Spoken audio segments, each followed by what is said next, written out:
Bueno, mientras tanto os voy comentando. Episodio ya número 9. La verdad que, como siempre digo, y voy a parecer un logro de repetición, para nosotros es un placer, es un orgullo y nos llena de alegría y satisfacción, además en estas fechas en las que estamos, el poder compartir aquello que realmente nos apasiona, tanto a Manuel Parodi, a Manolo, como a mí, ¿no? Antonio Galán, Toño, para los amigos y para todos, Toño Galán. Cuando me llaman Antonio, yo ya me giro de forma extraña porque sé que se van a dirigir a mí de una manera distinta. Bueno, llegados a las 8 de hoy, miércoles 23 de diciembre del 2020, os informo que tenemos ya, este va a ser nuestro noveno episodio, noveno capítulo, o noveno programa, o novena conversación. Una conversación que trata de valores y los valores a lo largo de la historia, ¿no? Cómo tanto personajes de la historia como lugares y momentos, de alguna manera nos sirven en este presente para aprender de cómo se solucionaron o cómo proyectaron esos valores en la historia y nos sirven para hoy. De hecho, Manolo, esta es su gran valor, ¿no? El poder contarnos aquello que ya ha sucedido con esos tintes, esos matices, ¿no? de actualidad que nos sirven para nuestros días. Aprovechar simplemente comentaros que para el capítulo del próximo miércoles será el capítulo número 10 y este será el último capítulo de este año 2020. Tenemos una gran sorpresa preparada para todas vosotras y para todos vosotros. Será igual el miércoles 30 de diciembre a las 8, donde nos conectaremos, pues Manolo y yo, y esta gran sorpresa que tenemos para vosotras y para vosotros, que podemos compartir a lo largo de esos 50, 60 minutos. Ya os adelanto, el valor de hoy tiene mucho que ver con la situación actual que estamos viviendo. Estamos hablando de que estamos en un momento donde la empatía es vital.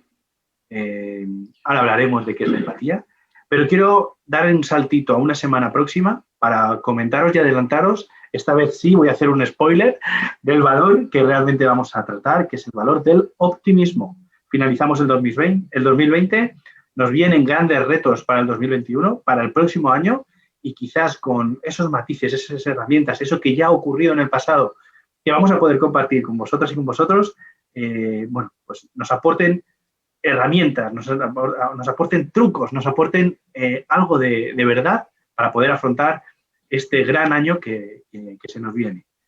Sin más dilación, Manolo, ¿estás por ahí? ¡Manifiéstate! Abracadabra. ¿Cómo estás? Abracadabra. ¿Qué tal vas? Bien, bien. Aquí he cambiado de escenario, de localización. Muy bien. Pero vamos, bien, bien. Todo bien. Todo en orden, ¿no? Entonces, por ahí. Exacto, todo bien. ¿Más millonario? No, este año no llevaba nada de lotería, cero. Muy bien. Cero. Nada de lotería, interesante. Nada, cero. No, además no es ni siquiera no es ni una pose de no, yo es que tal, no. Es que no está siendo, y en realidad quizá para todo el mundo, ¿no? No está haciendo, bueno, quizá no, para nadie está siendo un año normal, ni cotidiano, ni cosa por el estilo. Ajá. Y dentro de eso, que yo no soy muy lotero, en el fondo, pues este año nada, cero. Siempre hay una primera vez para todo, porque siempre te cae algo, alguna peña de amigos, un grupo de WhatsApp, algo del trabajo, y no. Este año he llevado cero, con lo cual he ganado cero y he invertido cero. Por lo tanto, el resultado es... Ni frío ni calor. Cero. Ni frío ni calor. Muy bien. Bueno, pues vamos a mandar abrazos a la gente que nos está viendo. Mira, Antonio Gordón, un abrazo muy fuerte, como siempre, aquí al pie del cañón, acompañándonos. Muchas gracias por estar ahí, semana tras semana. Y, por supuesto, mira, te voy a dar una sorpresa, Manuel. Hay una amiga, es una amiga muy, muy cercana, a la cual está, no te voy a decir justo a la otra parte, Australia, pero está en Perú y está conectada ahora mismo. Pues nada, a Perú. Le mandamos un abrazo muy fuerte a Pati Franco. Un beso muy fuerte. Mira, y de Argentina, Facu. Bienvenido, Facu. ¿Y de Argentina también? Genial. Bueno, hoy, más internacionales que nunca. La verdad es que me llegan muchos mensajes, porque luego colgamos estos vídeos que están aquí en esta red social, en mi perfil de YouTube. Antonio Galán. Y la verdad que me llegan muchos mensajes de gente que nos está viendo y bueno, honestamente y sinceramente, no podía ni imaginar que íbamos a tener más de 1000 visualizaciones de cada uno de los episodios que hemos tenido. O sea, estamos muy contentos. De hecho, bueno, el 2021 viene cargado de sorpresas y viene con muchos parabienes, ¿no? Para este momento, para esto que estamos compartiendo. Y bueno, pues hoy, Manolo, quizás vamos a hablar de algo que yo considero una herramienta, pero una herramienta de esas de las buenas, de las que te sirve para apretar buenos tornillos, para que se queden las cosas bien encajadas. O sea, algo que realmente, en mi caso personal, luego ya hablaremos de las batallitas, ¿no? Como solemos hacer, pero en mi caso personal me permite conseguir resultados. Bueno, pues lanzamos. Hoy vamos a hablar de la empatía y me gustaría que compartieras, Manolo, ¿qué es para ti la empatía o alguna definición que hayamos podido traer para hoy? Bueno, si nos vamos con permiso de todos mis amigos y amigas filólogos, filólogas, que yo no soy filólogo, yo solo soy historiador. Lo que pasa es que como me dieron mucha caña con el latín y con el griego de chiquitito, pues algo se me ha quedado. Venga. Por lo menos de afición, ¿no? Te tengo que confesar, perdona que te corte, te tengo que confesar que esta para mí es una de las partes que más me gustan. El conocer el significado etimológico de cada una de las palabras, de dónde vienen y cuánto le aportan de verdad en el día a día. Bueno, en el día de hoy quizás es para mí muy, muy interesante. Pues mira, me alegro. Vamos para allá. Empatía, como diría en 2 palabras, empatía. Y no estamos hablando, no estamos errando, porque hay un prefijo, ese en, y patía. Asociamos la palabra apatía a enfermedad, cardiopatía, enfermedades del corazón. Vale. En fin, dolencias en general, ¿no? Incluso con problemas de adicciones, ¿no? La ludopatía, el problema con el juego, ¿vale? Pero en realidad, patía viene de una palabra, de un verbo griego, el verbo pasjo, que significa sentir.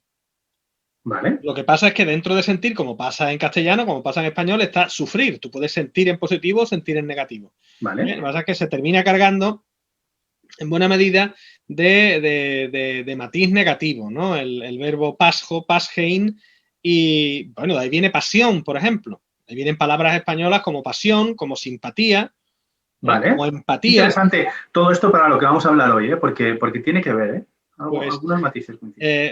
Pasjo, pashein, pasjo es la primera persona del singular, del presente indicativo, yo siento, pashein es el infinitivo, sentir. Pues la empatía es la capacidad de sentir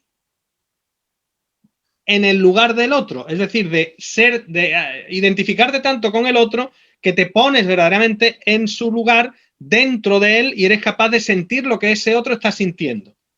Fíjate, hay una palabra que me bueno, pues un poco preparando esta semana el valor del cual íbamos a compartir hoy, que le da un matiz quizás para mí, de más importancia o de más valor o de un grado de más importante, ¿no? Tú hablabas de ponerse en el lugar de los otros y sentir lo que sienten los demás, de alguna manera, ¿no? Pero yo, ese matiz de subirle un escalón, hablaría de lograr experimentar lo que sienten los demás. Sí, porque pashein es un verbo muy físico. Ya digo, por ejemplo, viene la pasión, la palabra pasión. Ajá. De sentir pasión por algo que te gusta mucho a pasión física, pasión sexual. Entonces es un verbo que está cargado de fuerza telúrica, de mana, de materia, ¿vale?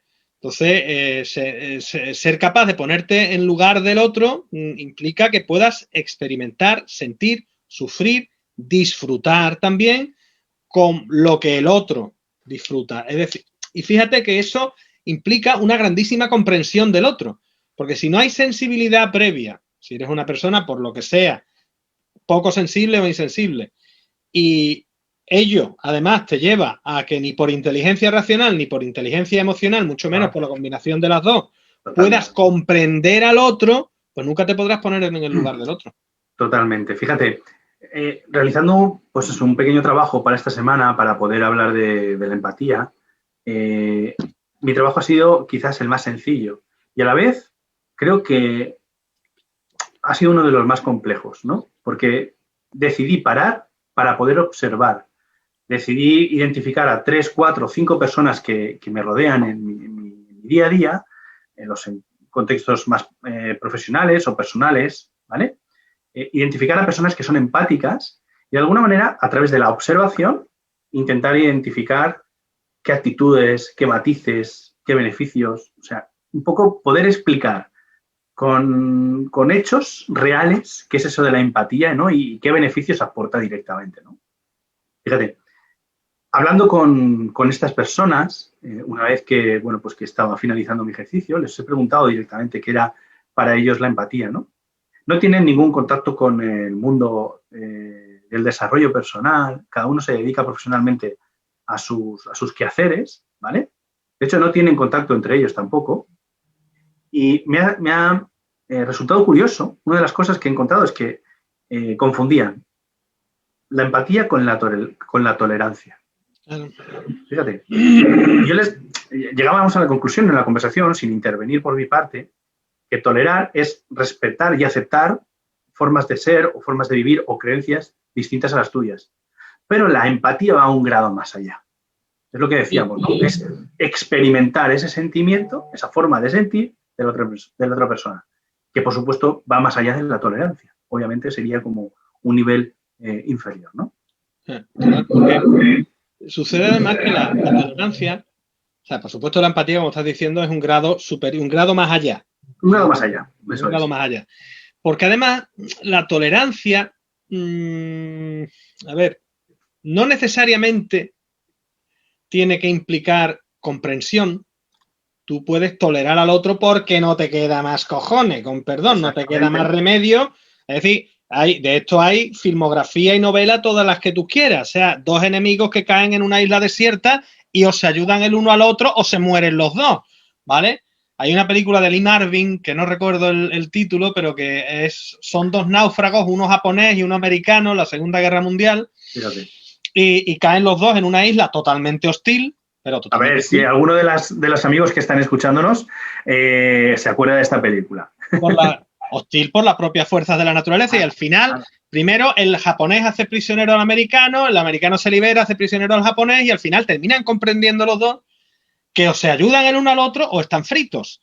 Pero eso a priori no tiene por qué ser empatía, puede ser simple tolerancia. Totalmente. Toleras al de al lado porque no te queda otra.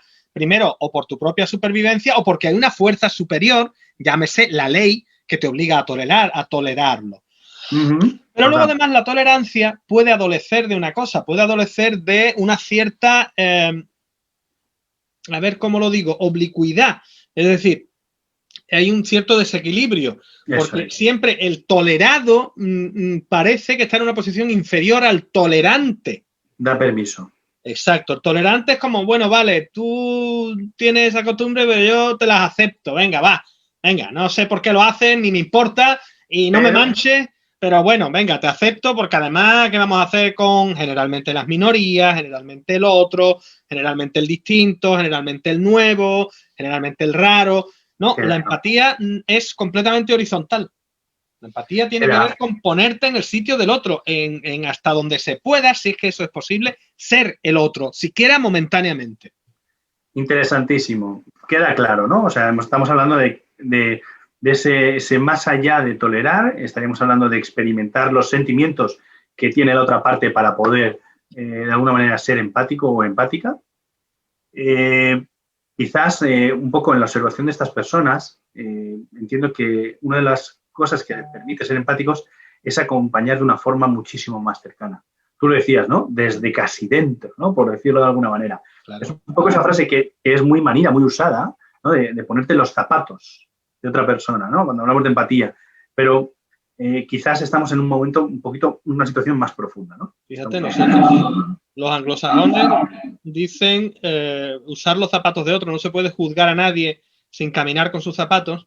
Y nosotros utilizamos la expresión, utilizamos la piel, ¿no? Ponerte en la piel del otro. Ponerte en la piel del otro. O sea, métete dentro del otro, ponte En italiano se dice nei suoi panni, en sus ropas, panni, paños, metersi nei suoi panni, meterse en su ropa. Los anglosajones hablan de usar los zapatos, pero nosotros en español llegamos, que es que he caído en la cuenta hablando, al escucharte, ¿no?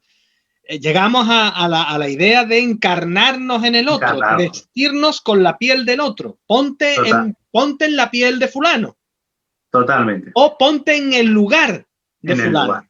Se entiende. O sea, el lugar en el mundo, el lugar, no el sitio físico en el que está ahora mismo, sino el lugar en general en el que le ha tocado estar, y eso es muy gordo, ¿eh? Eso es muy grande. Fíjate, una de las personas le preguntaba, ¿no? ¿Y para qué eres así? ¿No? ¿Para qué eres empático? ¿O para qué eres empática en este caso? Y me decía, Toño, es que yo soy muy curiosa. Es que me encanta, o me interesa, me decía, me interesa experimentar qué sienten las otras personas haciendo lo que hacen. Me pareció muy interesante. Ese café yo creo que lo voy a recordar como uno de los cafés más completos en todos los sentidos, emocionalmente y profesionalmente también, más completos de este 2020. Quiero mandar un abrazo a Juan Carlos Herrera, que se acaba de conectar, que ya llevo conectado un ratito con nosotros, y a Águeda Parrés también. Y bueno, pues simplemente el chat queda abierto para cualquier aportación, necesidad o comentario que queráis compartir con nosotras y con nosotros. Sabéis que estamos siempre pendientes. Y bueno, Manolo, ¿algún caso en la historia? Verás, la empatía es que ha sido un elemento determinante en la supervivencia de la especie humana. Totalmente. Porque ya no se trata de, por ejemplo, volvemos a Sun Tzu, al filósofo chino y militar chino que escribe El arte de la guerra, ¿no? La guerra. El siglo IV a.C., que es también un tratado de empatía, porque te dice que tienes que conocer al otro como a ti mismo. Es decir, tú para enfrentarte a una situación tienes que conocerte a ti mismo, tienes que conocer el terreno en el que se va a desenvolver esa batalla de la que te está hablando Sun Tzu, que puede ser tu día a día cotidiano, tu reunión mañana con tu jefa o con tu jefe, tu viaje o tu batalla. Pero tienes que conocer al otro y tienes que conocerlo tan bien como puedas. Claro, eso hasta cierto punto, esa comprensión del otro implica ponerte en el lugar del otro, ser capaz de vestirte con la ropa del otro, ponerte sus zapatos e interiorizar lo que el otro siente hasta el punto de que te identifiques con la piel del otro. ¿Sabes? Fíjate, si habláramos de la metodología de los 3 ejes de Simon Dolan, del trabajo con los valores, nos habla de que hay, como lo hemos comentado en anteriores capítulos, en algún capítulo también, en algún episodio, pero me gustaría referirlo hoy también por identificar cuando hablamos de empatía, en qué grupo estamos hablando, ¿no? Independientemente de que la empatía pueda tener 2 direcciones, la empatía que tengo hacia mí mismo, ¿no? Y cómo me respeto, etcétera, etcétera, y la empatía hacia los demás, hablamos de que hay como 3 ejes donde podríamos englobar todos los valores. Tendríamos un eje más económico-pragmático, ese eje en el cual incluiríamos valores que nos permiten hacer que las cosas pasen, que nos conectan con la realidad, ¿no? Pues en la organización, la planificación, en la gestión del tiempo, en los recursos, tener éxito, etcétera, ¿no? Liderazgo, comunicación, hemos dicho, ¿no? Tendríamos otro grupo de valores que son los que nos conectan con nosotros mismos, son valores más emocionales, la libertad, la calma, temas de salud, etcétera, ¿no? Y luego tendríamos valores más éticos sociales, ¿no? Que son esos valores que nos conectan con los demás. Son aquellos que nos permiten estar conectados con nuestro entorno, con nuestro contexto. Y la empatía estaría dentro de este grupo, ¿no?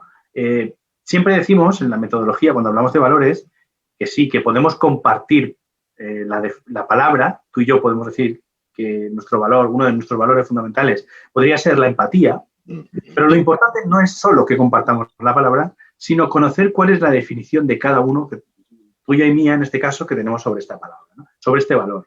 Y ahí es donde decimos que cuando nuestra definición de valor se parece a la otra, es cuando compartimos, porque bueno, nos cohesionamos de alguna manera. Los valores compartidos cohesionan a las personas, obviamente también a los equipos. Entonces, hablaríamos que la empatía nos conecta con los demás. Antes hablábamos en el previo, ¿no? Entre nosotros, cuando hemos conectado, etcétera, y ha salido una palabra muy cercana, muy de andar por casa, pero que es una realidad. La empatía es el pegamento, ¿no? Hablábamos de pegamento, ¿no? y luego la sacaremos. Discúlpame, te he cortado. No. Dale ahí. No, verá, decía, aprovechando el razonamiento que haces tú del pegamento, la cohesión social, la empatía es un elemento de cohesión social imprescindible. Así es. La empatía es, por ello, uno de los mecanismos de supervivencia de los grupos humanos y uno de los garantes de la continuidad de la especie. No quiero decir desarrollo porque parece que estoy hablando desde un punto de vista agustiniano, tomista, desde el alfa hasta la omega, en progreso. Es una realidad como un piano, vamos. Hablo de movimiento continuo, ¿no? Hablo de estar vivos en el planeta. Tal cual. Pero claro, las sociedades pre-agrícolas, bueno, nos tenemos que ir a la prehistoria, las sociedades paleolíticas, y por supuesto no hablemos ya de grupos, no, yo estoy hablando de la perspectiva del sapiens y del sapiens, ¿no? Pero de sapiens. Sí, vale. Que somos nosotros. El que sabe que existe, el que es consciente, el que sabe, ¿no? Pues el hombre cartesiano, por no ampliar el abanico, meternos ya con los neandertales y con otros grupos homínidos, porque sería liar la parda, más que nada porque yo no soy prehistoriador, tampoco quiero yo confundir a nadie. La cuestión es que en las sociedades preagrícolas, cuando el sustento no está, no digo que las sociedades agrícolas a partir de la revolución neolítica el sustento esté garantizado, pero hombre, algo más de continuidad en el papeo hay. Pero en las sociedades cazadoras y recolectoras, que además tienen una demografía muy débil, que son muy poquita gente, o los grupos están cohesionados y hay empatía global de todos con todos, de manera que todos puedan ponerse en el lugar de otros, o la cagamos, la cagaste Burlancaster, con perdón de la expresión, ¿no? Hace poco leía un artículo divulgativo en el que una arqueóloga le preguntaban por la primera manifestación de amor de los homínidos, ¿no? Que desde el punto de vista arqueológico, ¿qué había encontrado ella o qué sabía que se hubiera encontrado? No recuerdo el nombre de la arqueóloga. Que pusiera de manifiesto el cuidado de los homínidos por los congéneres, ¿no? Ajá. Y entonces, claro, siempre se habla de tumbas neolíticas que aparecen con restos de flores, los primeros ajuares, ¿no? Los cuerpos que aparecen todavía abrazados, ¿no? En el yacimiento arqueológico del campo de hockey en la provincia de Cádiz, en el municipio de San Fernando, apareció una tumba con estamos hablando de un horizonte prehistórico. La excavó un amigo y colega, el profesor Eduardo Biján de la Universidad de Cádiz, y aparecen 2 esqueletos todavía abrazados que llevan miles de años en ese enterramiento, y se les enterró así, porque se amaban, porque se querían, fueran padre e hijo, padre e hija, lo que fuera, pero el abrazo, ¿no? Además se llama así, la tumba del abrazo. Y decía esta arqueóloga que incluso más antiguos que esos enterramientos neolíticos con flores, con ajuares, con abrazos, habían encontrado restos de homínidos presapiens con señales de recuperación de fracturas. O sea, encontraron un hueso que se sabe, cuando lo examina un antropólogo físico, que ese hueso se ha roto y se ha soldado. Interesante. Es decir,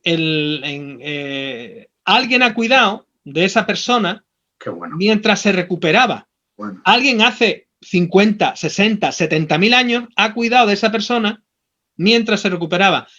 Tú no haces eso sin amor y sin empatía. Está claro. Porque además la empatía y el amor, es que el amor del tipo que sea, el amor paterno-filial, el amor por tu pareja, el amor por tus padres, por tus hermanos, por tus amigos, tiene todo que ver con la empatía. Pues sin amor y sin empatía, esa persona en concreto a la que hacía referencia esta colega de la que hablo, habría muerto, porque no habría podido valerse por sí sola. Totalmente. Entonces, tanto a título individual como en lo que respecta a los grupos humanos, vayámonos a un horizonte de hace 60, 70.000 años, vayámonos a un horizonte en el que tú imagínate que en toda la provincia de Alicante, la actual provincia de Alicante, hay 700 personas, divididas en 3 grupos, que unas están pegados a Valencia, los otros están pegados a Murcia y los otros están pues, buscando Albacete. Imaginémonos eso. Entonces, son grupos que quizás no se van a encontrar, que quizás no se van a cruzar a lo largo de su historia como grupo, o que van a pasar generaciones antes de que se mezclen y antes de que interaccionen. Pues un grupo de 300 personas, otro de 200 y otro de 350, o son totalmente solidarios y empáticos entre ellos o no sobreviven. Totalmente, totalmente, y además muy, muy fácil de traer a nuestra realidad, a nuestro día, a nuestro presente, a nuestra forma de relacionarnos, a cómo identificar empresas, organizaciones o grupos o asociaciones que funcionan y otros que les cuesta más, ¿no? Funcionar, ¿no? Fíjate, observando estas personas. Bueno, antes de continuar, me gustaría, mandar un abrazo a Antonio, Carlos y a Miguel Mérida, que anda por aquí también con nosotros, y comentar, fíjate, con tu permiso y con vuestro permiso voy a leer un comentario de Antonio Cordón.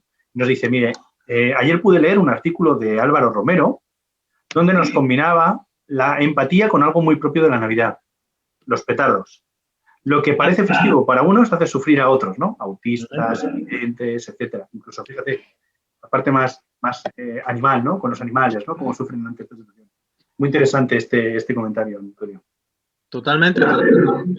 Además, hay cosas que son puramente egoístas. Quiero decir, tal como no se entiende el amor con egoísmo, porque no son antitéticos, si hay egoísmo, hombre, verás, vamos a entendernos.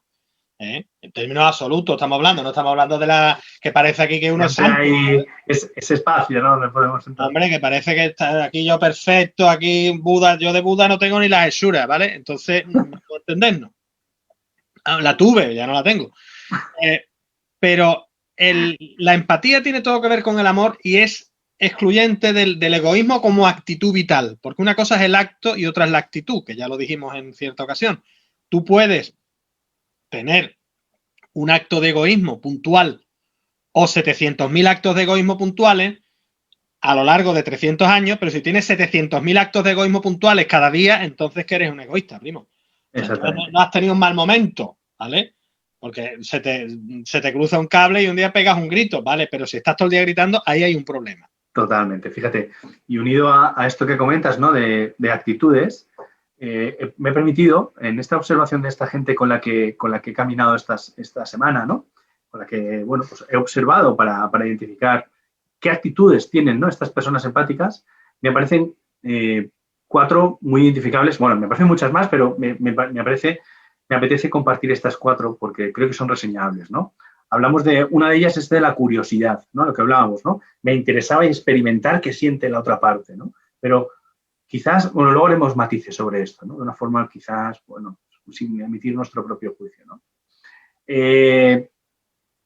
Son personas pacientes, calmadas y pacientes. Tienen la grandísima actitud y habilidad, en este caso, de tener una escucha activa, ¿no? Eso que decimos, ¿no? Que escuchamos para comprender y no para responder. Se permiten observar y atender a toda la comunicación, no solo a lo que dice la otra parte, sino cómo lo expresa y de qué manera lo expresa. Y por ende, esa comunicación lo que les aporta, además de muchísima más información de la que dice la persona, le permiten, estas personas también, como actitud, les permite identificar las emociones. Y esto es un grado diferencial, ¿no?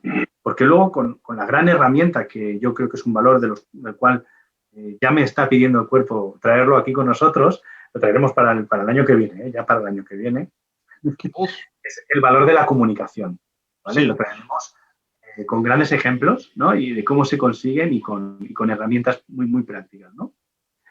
Y fíjate, qué actitudes más identificables, ¿no? La paciencia, la escucha activa, el poder identificar emociones y luego ser una persona curiosa, desde cerca, pero curioso, te va a permitir ser más empático. Luego, un poquito más adelante en la conversación, podremos identificar qué acciones podremos llevar a cabo para poder ser más empático, ¿no? Pero aquí ya tenemos un adelanto, ¿no? Quizás en personas empáticas he observado también que tienen que tener como, en líneas generales, ¿no? Por el tiempo que tenemos, 2 requisitos. Tener la capacidad de de alguna manera, suspender su propio juicio para observar la realidad de una forma lo más objetiva posible, ¿sí? O sea, observar los hechos. Tener esa visión lo más limpia posible, sin meter tu mapa, sin meter tu vida, sin meter tus creencias, te permite identificar muchísima más información. Por lo tanto, a la hora de comunicar utilizando una forma efectiva, vas a poder, de alguna manera, llegar a comunicar de una forma mucho más cercana. Esa persona va a entender que tú le estás escuchando para escuchar a esa persona, no para responderle, ¿no? Para comprender qué está diciendo en ese camino. Por lo tanto, omitir o suspender nuestro propio juicio como un requisito. Y el segundo requisito yo creo que es un requisito vital y totalmente alineado a este mundo, ¿no?, en el que vivimos, que es aceptar la diversidad de este mundo tan global. O sea, si yo acepto de que todos somos diversos, diferentes, distintos y tenemos algo de valor, ¿no? Y por eso es otro tema, ¿no?, el cual yo acepto y lo interpreto sin, mejor dicho, lo observo sin interpretarlo, sin meter mi mapa, quizás como requisitos, serían los dos requisitos que tienen estas personas empáticas, ¿no? Fíjate, me viene a la cabeza, y no es una pose, es que me viene a la cabeza Dale. el primer discurso público de César. César, muy joven, imagínate, un joven cachorro de la aristocracia romana, de la más rancia aristocracia romana, ¿vale? Imagínate, pues, yo qué sé, la casa de Alba en sus buenos tiempos, ¿no? Cuando, pues, Julio César, que está intentando medrar en política, como corresponde a alguien de su posición y tal, pero que además de estar intentando medrar en política, como diría mi padre, un don sin din, nada en latín, por decirlo suave. Mucho Julio, mucho César, mucho Aurelio por mamá, pero tieso, arruinados, no, lo siguiente, ¿no? Viviendo de crédito, de préstamo. Y entonces él da un discurso en el Senado, la primera vez que habla en el Senado, precisamente a lo que es una circunstancia bastante complicada. Ha habido un intento de golpe de Estado en Roma, a él se le ha intentado relacionar con los golpistas, él está intentando demostrar que él no tiene nada que ver con eso, posiblemente no lo tuviera, pero claro, es lo típico que coincides con alguien en el cuarto de baño del Senado, allí en el urinario de al lado tuya, y ya te han visto con fulano en una circunstancia que todos que son colegas. No, es que han coincidido. Bueno, en cualquier caso, César hace un discurso en el Senado en el que habla de la capacidad de Roma para,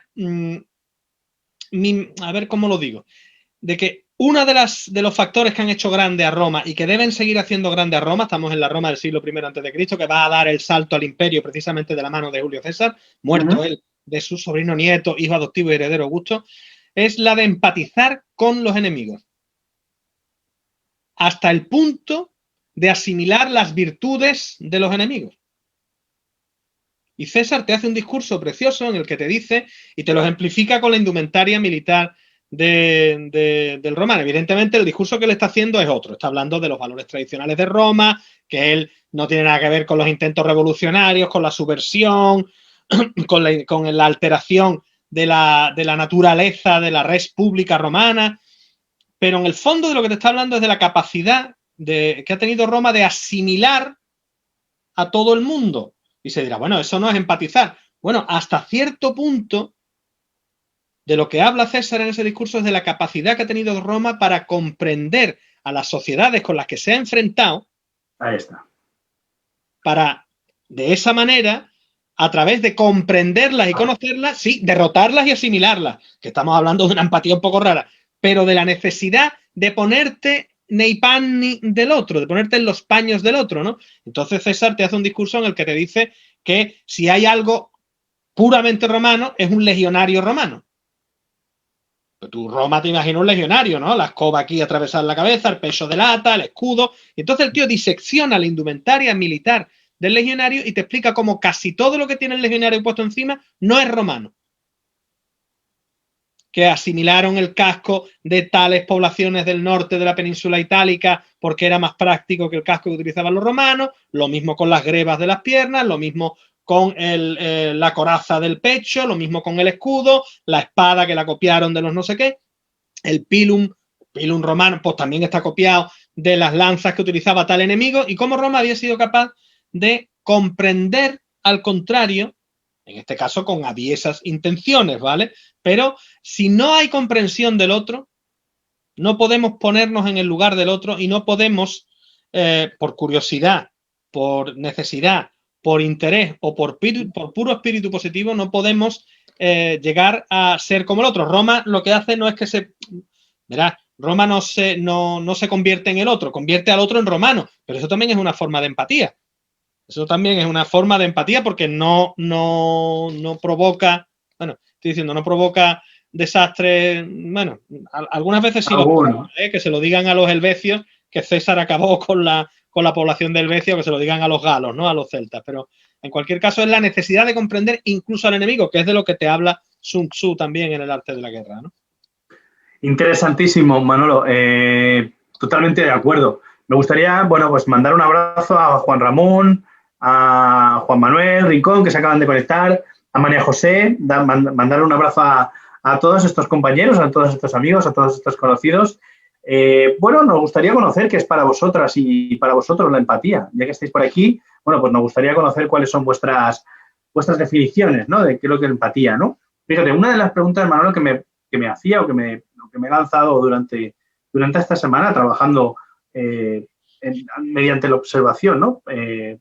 Estas personas, a las cuales identifiqué como personas empáticas, es ¿por qué o para qué ser empático? ¿No? Y enfocándome en los distintos entornos, ¿vale? En la parte más profesional o en la parte más personal, la empatía, como decíamos, la palabra que podríamos utilizar como símil, ¿no? Sería el pegamento, ¿vale? O sea, estas personas cohesionan los entornos en los cuales pertenecen. Entonces, es un gran valor muy necesitado por las organizaciones y demandado, ojo. O sea, está claro que la empatía, conforme el vínculo entre las personas es mayor, se va desarrollando con el tiempo, la empatía es mucho más fácil de que se genere y mucho más real, ¿no? Por decirlo de alguna manera. Pero fíjate, la empatía facilita esa sintonía emocional. O sea, si decíamos, ¿no? que las personas empáticas identifican las emociones, esa sintonía emocional une a los equipos, lo que decíamos, ¿no? Las personas empáticas son más objetivas. Como si decíamos que eran más observadoras, eran más curiosas, observaban desde la neutralidad sin introducir sus propias creencias o su mapa dentro de las conversaciones, les permite tener muchísimos más detalles. Las conversaciones se hacen mucho más ricas en matices, ¿vale? Por lo tanto, al tener más información, pueden valorar de una forma mucho más objetiva, ¿no? Por supuesto, justos o justas, ¿no? Con toda la salvedad de la palabra justicia en la historia, ¿vale? O sea, que creo que de este valor hay mucho por contar, ¿no? Muchísimo por contar, ¿no? Estas personas tienen una gran autoestima y son personas voraces, hambrientas de aprendizaje. Porque cuanto más conocen, más quieren conocer. Bueno, es increíble, ¿no? Son matices o curiosidades, ¿no? que he identificado en las distintas personas. Y son grandes conocedores del género humano. Exactamente. Son grandísimos conocedores del género humano. Una persona empática, verdaderamente, yo creo ser bastante empático. Otra cosa es que sea, pues, no colérico. En los humores de Aristóteles yo sería más bien sanguíneo, ¿no? Entonces, claro, es como los repentes pero te tienes que parar. Pero es que te escucho y me viene a la cabeza una gran amiga mía, que además es una persona ya con unos años, y es de una sutileza, de una inteligencia y de una empatía brutal. Pero brutal es que llega adivina. Porque es capaz de ponerse tanto en el lugar del otro, y no hablo de que lo haga conmigo, que lo hace, ni con otra gente, compañeros que trabajan con ella, o su familia, o amigos. Conoce también a la gente que sabe perfectamente lo que van a hacer antes de que lo hagan. Pero es que llega a saber lo que van a pensar, o lo que incluso yo voy a pensar, antes de que lo piense. Porque como encima tiene cerca de 80 años, pues imagínate la de horas de vuelo que lleva esa mujer por el mundo. Y ha visto de todo, evidentemente, ¿no? Y entonces es impresionante. A nosotros nos impresiona a mí realmente me atrae, o sea, me genera atracción ese tipo de personas, ¿no? A mí. Porque Son muy atractivas en todos los eso sentidos, es. ¿eh? Sí, totalmente. Porque realmente tienen herramientas. O sea, cuando hablamos de influencia, realmente, la empatía realmente es una de las llaves que te van a permitir, ¿no? Ese generar, ese ganar-ganar, ¿no? Fíjate, estas personas también, Manolo, como te decía, ¿no? Son las que consolidan las relaciones, las que ayudan a mantenerlas en el tiempo. Sí. O sea, totalmente, ¿No? El totalmente. alma mater del grupo, la fuerza cohesionadora de los grupos, ¿no? Sí, con todos los perfiles de personas que podemos tener, ¿no? Pero siempre hay esa persona o esas personas que ayudan a mantener la cohesión, ¿no? Y a mantenerla durante el tiempo, ¿no? Mm. Son personas con un perfil, quizás la palabra a lo mejor todavía en la historia también puede tener ciertos matices, ¿no? Pero pacifista, constructivas, ¿no? Podría decirse. Pacíficos, pacificadores. Sí, pacificadores. Son Una ese cosa es ser pacífico y otra cosa es ser pacifista. exactamente, No cabrees a una persona pacífica. eso es. No cabrees. Yo siempre digo que yo soy pacífico como el océano. Igual. Muy bueno, ¿eh? Yo eso recuerdo haberlo dicho ya en el instituto. Cuidado conmigo que soy pacífico como el océano. Muy O sea, bueno, ¿eh? me cabreo o me cabrean. Entonces ya es otra cosa, ¿no? Pero volvemos, si me permites, a lo que decíamos al principio de cómo la empatía es una fuerza cohesionadora que ha garantizado la supervivencia de la especie humana antes de que, después también, pero sobre todo antes, especialmente antes de la sedentarización, de la agricultura y de la jerarquización de las sociedades, ¿no? Del surgimiento de los estados. Estamos hablando de lo que conocemos como la antigüedad, el mundo antiguo, Egipto, Babilonia, los grandes estados mesopotámicos, por hablar de nuestro horizonte cultural mediterráneo y próximo y medio oriental, ¿no? Porque la empatía ha funcionado como eso, como el pegamento de los grupos sociales. Luego llega un momento en el que, fíjate, las sociedades se hacen más complejas, se pasa de la sociedad tribal, de base gentilicia, de base genética, que eso es de lo que se trata, ¿no? De que todo el mundo es pariente, todo el mundo es familia, y se pasa, a sociedades estatales en las que se empieza, no curiosamente, no, de manera normal, natural, imprescindible, a codificar la ley. Se empieza a poner por escrito la norma, lo que hasta ese entonces se hacía de manera natural y era custodiado por los ancianos y las ancianas, entendido toda la gente de edad, que eran los responsables de que la cosa funcionara, porque si había algún problema, pues ¿quién ibas a preguntarle? Pues a los viejos del lugar, ¿no? Que eran los que habían visto más que tú y sabían más que tú y siguen sabiendo más que tú hoy. Pero llega un momento en el que en los estados, claro, no es lo mismo una tribu de 300 personas en el norte de Alicante, ¿vale? Que Roma. ¿Vale? Entonces, pues, ¿qué pasa? Que Acraleuque o Hemeroscopeion, pues ya empiezan a ser sitios concretos de una entidad muy superior que necesita una codificación del derecho. Con lo cual, lo que hasta entonces se había hecho por empatía, simplificando mucho mi discurso, a partir de un momento determinado se va a hacer porque la ley lo manda. Porque ya no se deja al albur y al arbitrio de que la gente se porte bien, entre comillas, se porte bien por inteligencia natural, por necesidad, por conveniencia si queremos, pero que se porte bien, sino que va a ser el Estado el que, necesitado de la cohesión social, la imponga vía ley. Y si tú le robas la oveja al vecino, te cortamos la manita. Y si tú te dedicas a malmeter entre los vecinos, pues a lo mejor te cortamos la lengüita. No a la primera que haga, pero a la que haga 200, pues lengüita fuera. Y ya tú no rajas más. Y así, etcétera, etcétera, etcétera, ¿no? Totalmente. Y te cuesta la ley del talión, ¿no? La codificación del derecho de Hammurabi, y que estamos hablando de la primera codificación o de las primeras codificaciones legales, nunca decir la primera porque ahora te aparece una y te fastidia el discurso, que lo que te hace es recoger por escrito en buena medida normas que eran tradicionales, pero que a partir de que se codifican ya se hacen rígidas. Porque ya no hay más remedio que... Y eso también sirve para ir fastidiando la empatía. ¿sabes? Porque en lugar de algo que sale de ti, vas a depositar, y perdona, tu carta de comportamiento, tu carta de naturaleza, la vas a terminar depositando en la ley. Es decir, yo haría esto, pero no puedo. Yo no haría esto, pero me obligan. Entonces ya se jode el invento. Quizás el generar ese corset, ¿no? O esas leyes, o esas normas de comportamiento social, ¿no? En definitiva, lo que ponen en valor es en la actualidad que, aun con todo y con eso, podemos ser personas empáticas, ¿no? Sí, totalmente. Hay personas que realmente saltan, ¿no? Entre los grupos sociales que son muy, muy, muy empáticas. Totalmente. Mira, si me permites una anécdota histórica, desde el punto de vista histórico, ¿eh? No hablo, aunque estemos en Navidad y pre-Nochebuena, es que voy a hablar no suelo recurrir a los evangelios, ¿no? No por nada. Vamos a ver. Ahí están. Para mí, fundamentalmente, se trata de un texto de la antigüedad.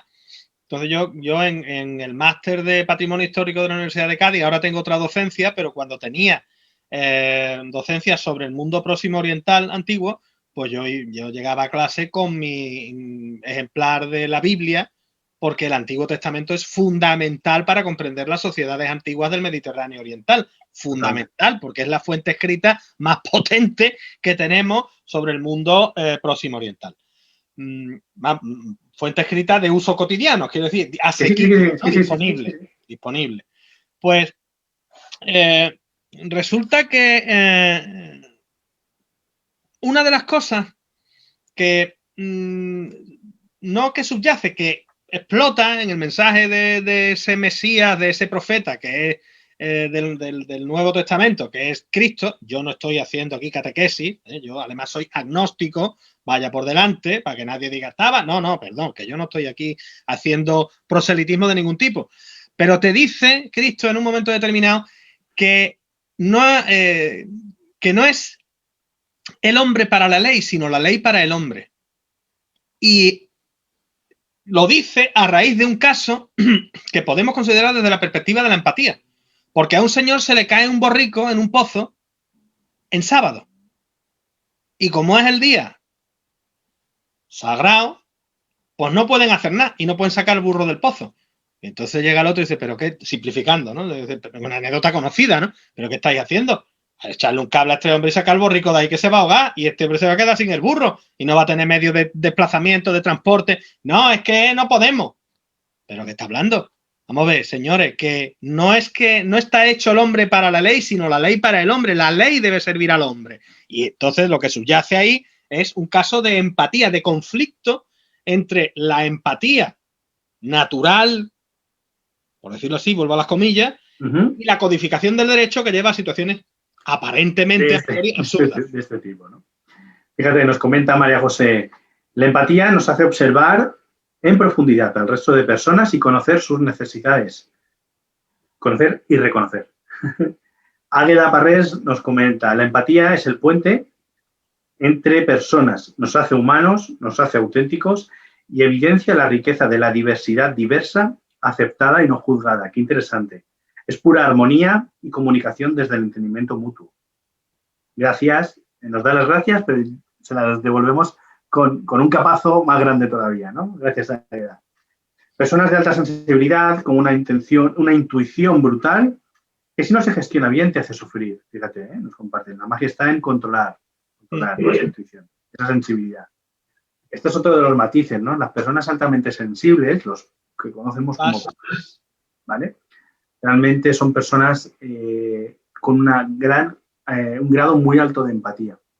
Hasta el punto que sufren, ¿no? Ese sufrimiento que nos conecta con nuestras primeras definiciones, ¿no? De la parte más etimológica, ¿no? De la empatía, ¿no? Totalmente. Manolo, por cerrar y por mandar un abrazo y un mensaje pues, a todas las personas que nos están acompañando hoy en concreto y durante todos los programas, ¿no? Mira, nos dicen, ¿creéis que puede haber empatía enfermiza? Fíjate, el abuso de empatía, ¿no? Hace que pierdas. Esto es un artículo que leí hace poco. No recuerdo, compartiré en los comentarios, ¿no? Ponemos un caso. Tenemos un caso, fíjate. El hecho de... Pero sí. el hecho de ponerte mucho en los zapatos de los demás, en el extremo, puede hacer que pierdas tu esencia o que no tengas en el foco tu esencia, ¿no? En ese Quizás sentido, ahí sí que podríamos tener esa parte, ¿no? y perdona, es que Dale. ahora tan en solfa Woody Allen, no quiero entrar en cuestiones que tengan que ver con nada ajeno a su cinematografía. Hay una película preciosa, magistral de Woody Allen que es Selig. Selig trata de una persona que era empática en exceso, tan empática que terminaba convirtiéndose en el otro. O sea, lo ponen ahora, dice, y lo sentaron al lado de un rabino y se convirtió él mismo en rabino. Entonces, claro, están jugando con las imágenes, con la estética. Entonces, Zelig, Z-E-L-I-G de Granada, Z de Zaragoza, y quien quiera que la busque, porque es precisamente esto, es la caricatura, la parodia, si queremos, ¿no? de esta situación llevada al extremo, pero ahí lo tenemos. Selig, que se convertía literalmente en el otro. Si hablaba con un camionero, se convertía en camionero. Si hablaba con un rabino, bueno, pues escucha, pero que le salía solo, ¿sabes? Si hablaba con una ama de casa, se convertía en ama de casa. Con una maestra en maestra, ¿no? Con una jueza en jueza. O sea, lo que fuera. Le pusieran lo que le pusieran por delante. Quizás un poco lo que le comentamos a Antonio Carlos, ¿no? Es esto, ¿no? Que una persona que no se conecta consigo misma, eso, como decíamos, ¿no? Si nos conectamos con ese valor ético-social en exclusiva, o todos nuestros valores estuvieran enfocados en esa parte más de dar que de revisarnos o de compartir o de llevar las cosas a cabo, quizás nos generaría esa incongruencia, ¿no? Esa falta de tener ese presente claro, ¿no? El para qué hacemos las cosas, ¿no? Al final, en el caso de Selig había un problema, de falta de autoestima. Exacto. Estaba al psiquiatra, por lo que le detectan es un problema gravísimo de bajísima autoestima, ¿no? Eso es. Bueno, pues Manolo, yo, el cuerpo en las fechas que estamos, por compartir y por empatía, me apetece lanzaros un pequeño reto a todas las personas que estáis viendo este vídeo ahora mismo en directo y las que lo vais a ver en días posteriores y en momentos diferentes. Quizás es el hecho de, en esos afortunados encuentros que vamos a tener con la gente que realmente queremos en estos días, después de un año tan intenso como el que estamos viviendo, una acción mínima, sencilla, que te reto a que hagas, es que en esa conversación que vas a tener, da igual el vínculo que tengas con esa persona, da igual la conversación, el tema de qué trate. Solo te reto a que intentes no interrumpirla y a escucharla de una forma objetiva.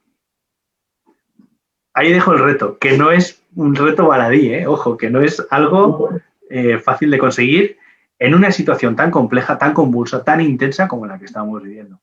Pero quizás si te centras en que lo importante debe de estar siempre por delante de lo importante, nos permitamos esta vez, este año, en estas cenas, en estas comidas, en esta cercanía física y emocional que tienen estas fechas, bueno, pues reconocer a ese amor que tenemos, ese cariño que tenemos por la gente con la que estamos, de una manera tan sencilla como es escuchar desde cerca, ¿no? Pues sí. Manolo. Totalmente. Gracias y mil gracias. Lo mismo digo. Mandaros un abrazo a todas las personas que estáis ahí conectadas. Adelantaros, que igual que hemos hecho en el spoiler del comienzo, para los que os habéis conectado un poquito más tarde, que la semana que viene sí vamos a tener conexión, sí va a ser el miércoles, sí va a ser a la misma hora, pero, y ahí es donde viene el puntos suspensivos, traemos novedades, ¿vale? Os vamos a traer novedades y como deferencia os adelantamos que el valor del cual vamos a comentar será el optimismo. Se nos acaba este gran año, lo acabamos con mucha empatía, pero necesitamos y nuestra propuesta es para el 21 comenzarlo con optimismo. Os mandamos un abrazo muy fuerte. Manolo, ¿alguna despedida para compartir?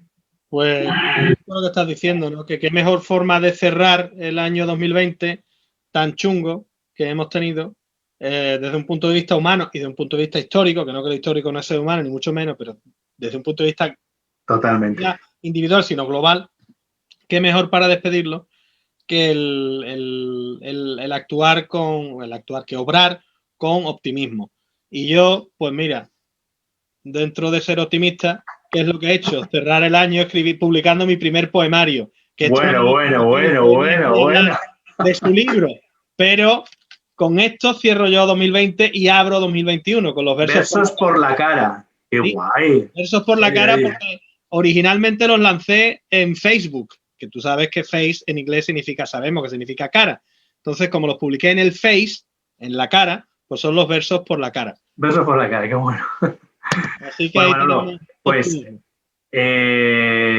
con ganas de poder leerte, con ganas de seguir compartiendo. Os mandamos un abrazo muy fuerte a todas y a todos. Antonio, feliz Navidad también para ti, para todas y para todos. Y lo dicho, centrémonos en lo importante que para lo demás hay tiempo. Pues sí. Cuidados, amigos. Chao, chao. Abrazos.